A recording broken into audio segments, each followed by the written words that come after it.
പ്രിയ പ്രേക്ഷകർക്ക് സീരിയൽ ന്യൂസിലേക്ക് സ്വാഗതം. കൂടുതൽ സീരിയൽ ന്യൂസുകൾ അതിവേഗം ലഭിക്കുന്നതിന് ഈ ചാനൽ സബ്സ്ക്രൈബ് ചെയ്യുക. ബെൽ ഐക്കൺ മറക്കാതെ ക്ലിക്ക് ചെയ്യുക. വീഡിയോ ഇഷ്ടമായി എങ്കിൽ ലൈക്ക് ചെയ്യാൻ മറക്കരുത്.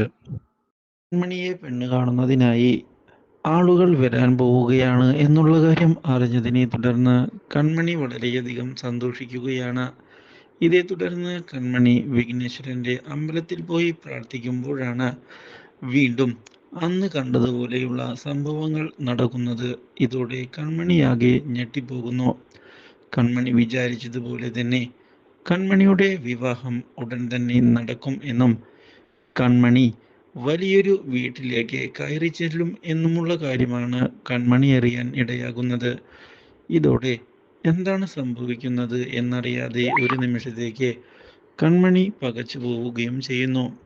മാത്രവുമല്ല, താൻ കാണുന്നത് യാഥാർത്ഥ്യം തന്നെയാണോ എന്നും കൺമണി ആകെ സംശയിച്ചിരിക്കുകയാണ്.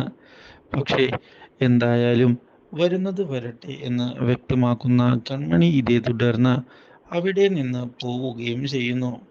ഇതേ തുടർന്ന് വീണ്ടും ഗോകുലിനെ ചെന്ന് കാണുന്ന കൺമണി താൻ വീണ്ടും അന്ന് അമ്പലത്തിൽ വെച്ച് കണ്ട ആളെ കണ്ടുവെന്നും അയാൾ ഇപ്രാവശ്യം വേറൊരു കാര്യമാണ് തന്നോട് പറഞ്ഞത് എന്ന് അറിയിക്കുകയും ചെയ്യുന്നു. ഇതോടെ എന്താണ് ഇപ്രാവശ്യം അയാൾ ചേച്ചിയോട് പറഞ്ഞത് എന്ന് വ്യക്തമാക്കാൻ ഗോകുൽ പറഞ്ഞതിനെ തുടർന്ന് പറയുകയാണ്, തൻ്റെ ജീവിതത്തിലേക്ക് ഉടൻ തന്നെ ഒരാൾ കയറി വരുമെന്നും അയാളുമായുള്ള വിവാഹം നടക്കുമെന്നും മാത്രവുമല്ല, താൻ വിചാരിക്കാത്ത ഒരു വലിയ വീട്ടിലേക്കാണ് താൻ വിവാഹം കഴിച്ച് പോവുക എന്നുമുള്ള കാര്യമാണ് അറിയാൻ സാധിച്ചത് എന്ന് പറയുകയും ചെയ്തതിനെ തുടർന്ന് ഗൂഗിൾ പറയുകയാണ്, അത് ഒരുപക്ഷെ ശരിയായിരിക്കും അപ്പാ. കാരണം ഇപ്പോൾ അച്ഛൻ പുതിയൊരു വിവാഹാലോചന അപ്പയ്ക്ക് വേണ്ടി കൊണ്ടുവന്നിട്ടുണ്ടല്ലോ. ആ വീട്ടിലേക്ക് അപ്പ പോകുമെന്നായിരിക്കും അയാൾ പറഞ്ഞത്. മാത്രവുമല്ല, അയാൾ ചിലപ്പോൾ ഇവിടെ എവിടെയെങ്കിലും ഉള്ള ആളായിരിക്കും. അങ്ങനെയായിരിക്കും വിവാഹത്തിൻ്റെ കാര്യങ്ങൾ അയാൾ ഒരുപക്ഷെ അറിഞ്ഞിട്ടുണ്ടാവുക എന്ന് പറയുകയും ചെയ്യുന്നു. ഇത് കേട്ടതിനെ തുടർന്ന് അതെങ്ങനെ ശരിയാകുമെന്ന് ചോദിക്കുന്ന കൺമണി, വിവാഹത്തിൻ്റെ കാര്യമൊന്നും നമ്മളല്ലാതെ മറ്റാരും അറിഞ്ഞിട്ടില്ലല്ലോ എന്ന് ചോദിച്ചിരിക്കുകയാണ്. ഇതോടെ അതും ശരിയാണല്ലോ എന്ന് പറയുന്ന ഗോകുൽ, എന്തായാലും അയാളെപ്പറ്റി ഞാനും എൻ്റെതായ രീതിയിൽ അന്വേഷിക്കാം അപ്പ, ആരാണ് അയാൾ എന്ന് കണ്ടെത്തുക തന്നെ വേണമെന്ന് പറയുകയും ഇനി അയാൾ പറഞ്ഞതുപോലെ നടക്കുമോ എന്ന് നമുക്ക് കാത്തിരുന്ന് കാണാമെന്ന് അറിയിക്കുകയും ചെയ്യുന്നു. ഇതേ തുടർന്നാണ് മാനസയെ കാണാൻ പോകുന്ന കൺമണി മറ്റൊരു കാര്യം വ്യക്തമാക്കുന്നത്. തൻ്റെ വിവാഹത്തിൻ്റെ കാര്യങ്ങൾ നടക്കാൻ പോവുകയാണ് എന്നും പെണ്ണ് കാണുന്നതിനായി ഒരാൾ തൻ്റെ അടുത്തേക്ക് വരുന്നുണ്ട് എന്ന് അറിയിക്കുകയും ചെയ്യുന്നു. അതൊരു ഗ്രേറ്റ് ന്യൂസ് ആണ് എന്ന് വ്യക്തമാക്കുന്ന മാനസ, ആരാണ് ചെക്കനെന്നും എന്താണ് ചെയ്യുന്നത് എന്നും ചോദിക്കുന്നു. ഇതോടെ അതൊന്നും തനിക്ക് അറിയില്ല, മനോജേട്ടനാണ് ആലോചന കൊണ്ടുവന്നത്. മനോജേട്ടൻ്റെ ഫ്രണ്ടാണ്, അതുകൊണ്ട് തന്നെ അയാളെ പറ്റി നന്നായി മനോജേട്ടൻ അറിയാമായിരിക്കും. തനിക്ക് അനുയോജ്യനാണ് എന്ന് കണ്ടതുകൊണ്ടാവാം ആ വിവാഹാലോചന മനോജേട്ടൻ കൊണ്ടുവന്നത്. അല്ലെങ്കിൽ മനോജേട്ടൻ ഒരിക്കലും അങ്ങനെയൊരു വിവാഹാലോചന കൊണ്ടുവരുമായിരുന്നില്ല എന്നും കൺമണി പറഞ്ഞതിനെ തുടർന്ന് കൺമണിയുടെ കാര്യത്തിൽ തനിക്കും വളരെയധികം സന്തോഷമുണ്ട് എന്ന് അറിയിച്ചിരിക്കുകയാണ്. പക്ഷേ കൺമണി വിവാഹം കഴിഞ്ഞാൽ ജോലി നിർത്തി പോകുമോ എന്ന് മാനസ ചോദിക്കുന്നു. ഇതോടെ ആ കാര്യത്തിലൊന്നും താനൊരു തീരുമാനവും ഇതുവരെ എടുത്തിട്ടില്ല. എന്തായാലും ജോലി ചെയ്യണം എന്ന് തന്നെയാണ് ഇതുവരെ തൻ്റെ മനസ്സിലുള്ളത്. അത് അയാൾ സമ്മതിക്കും എന്ന് തന്നെയാണ് ഞാനും കരുതുന്നത് എന്ന് കൺമണി അറിയിക്കുകയും ചെയ്യുന്നു. ഇതോടെ മാനസ എന്തായാലും ബാക്കി കാര്യങ്ങൾ മുന്നോട്ട് പോകട്ടെ എന്ന് അറിയിച്ചിരിക്കുകയാണ്.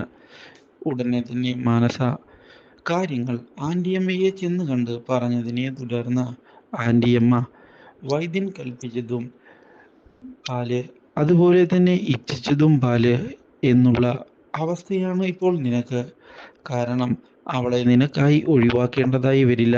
വിവാഹം കഴിഞ്ഞാൽ അവൾ ഈ കമ്പനിയിലേക്കെന്നല്ല ഒരു കമ്പനിയിലേക്കും പോകാൻ സാധ്യതയില്ല.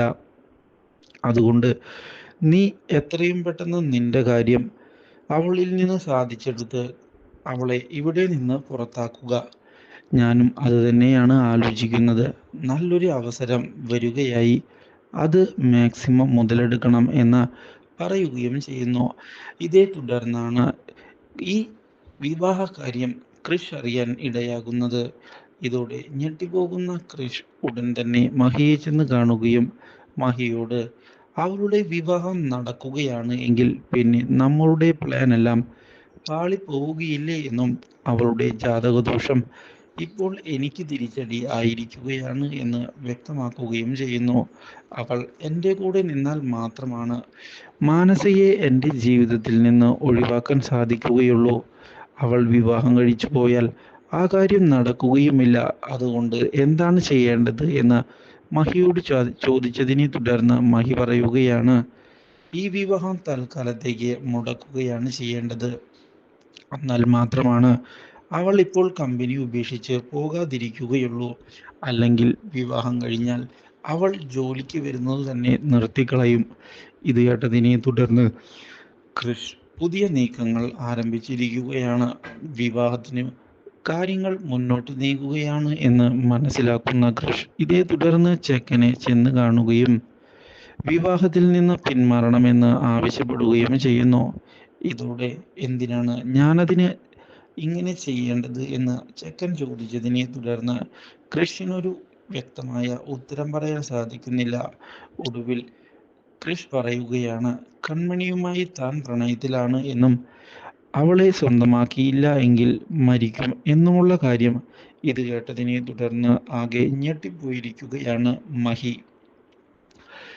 ഇതോടെ വിവാഹം മുടങ്ങുമെന്നാണ് ക്രിഷ് കരുതുന്നത്. പക്ഷേ ക്രിഷിന്റെ പ്രതീക്ഷകൾ തെറ്റിച്ചുകൊണ്ടുള്ള വലിയൊരു വിവാദമാണ് ഈയൊരു പ്രസ്താവനയിലൂടെ കടന്നു വരാൻ പോകുന്നത്. ഇതോടെ ക്രിഷിന്റെ ജീവിതവും ആകെ മാറി മറിയാൻ പോവുകയാണ്. Do like, share and subscribe.